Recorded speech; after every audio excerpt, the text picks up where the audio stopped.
Olá, eu me chamo Ana Carolina, estou cursando Pedagogia e estou fazendo uma atividade hoje, mapa, referente à disciplina de competências socioemocionais e vim hoje responder 5 perguntas no quais vocês me passaram para fazer esse vídeo e eu fiz aqui no caderno as 5 perguntas e vou ler aqui e responder com minhas palavras. A primeira pergunta é: qual deve ser a postura do educador frente à violência no contexto escolar?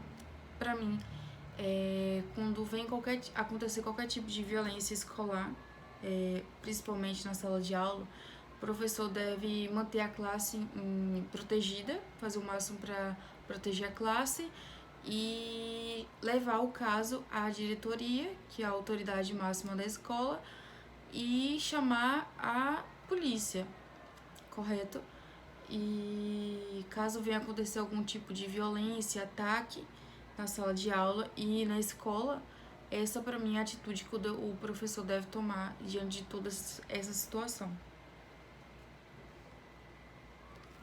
A segunda pergunta é: quais competências socioemocionais o educador deve desenvolver para ser um exemplo aos educandos no combate à violência no contexto escolar? Para mim, o professor que vê que está acontecendo com recorrência no contexto escolar alguns tipos de violência, seja física, verbal, como é mais comum nas escolas o bullying, ele deve desenvolver para mim palestras e exemplos de pessoas que já sofreram e quais são as consequências futuramente na vida dessas pessoas com esse tipo de violência no dia a dia e na escola, e mostrar, né, que as vítimas de bullying, principalmente nas escolas, futuramente a maioria das pessoas elas cometem suicídio, né? E o professor tá aí para evitar que esse tipo de coisa aconteça, que não é impossível, a gente não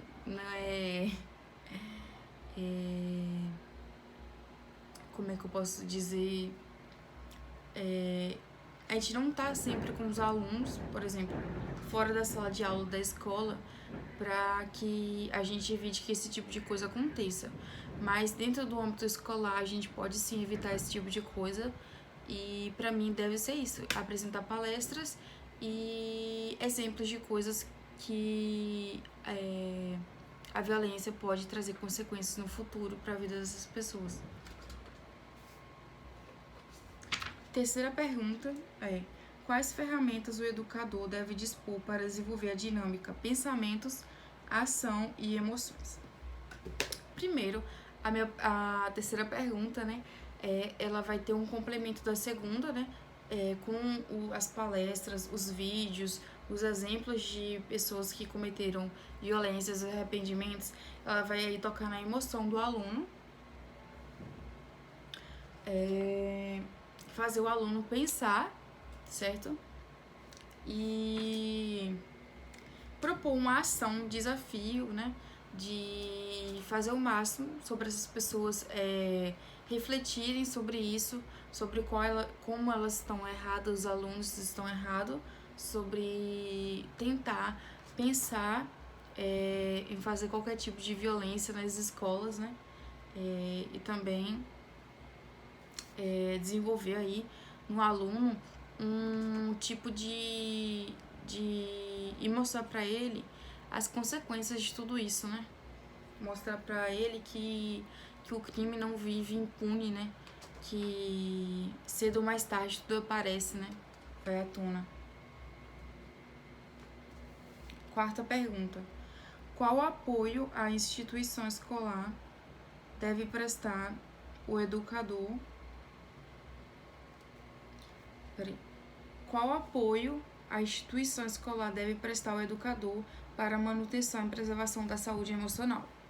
Para mim, a escola, a instituição em geral, né, ali, deve, para mim, trazer para a escola uma ajuda psicológica, né, um psicólogo, né, não só para o professor, mas para os alunos, que eu acho fundamental.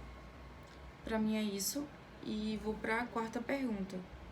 Quinta pergunta: Por que você ainda quer ser um educador, mesmo com tudo isso que está acontecendo ao seu redor? Para mim, assim como a educação transformou minha vida, né? Porque eu não tive uma infância fácil, e tiveram educadores, professores maravilhosos que me deram esperança que o futuro, que a educação me daria um futuro muito bom. E é isso que eu quero transmitir para todos os meus alunos, né? A esperança na educação. E com essa resposta eu finalizo meu vídeo de hoje.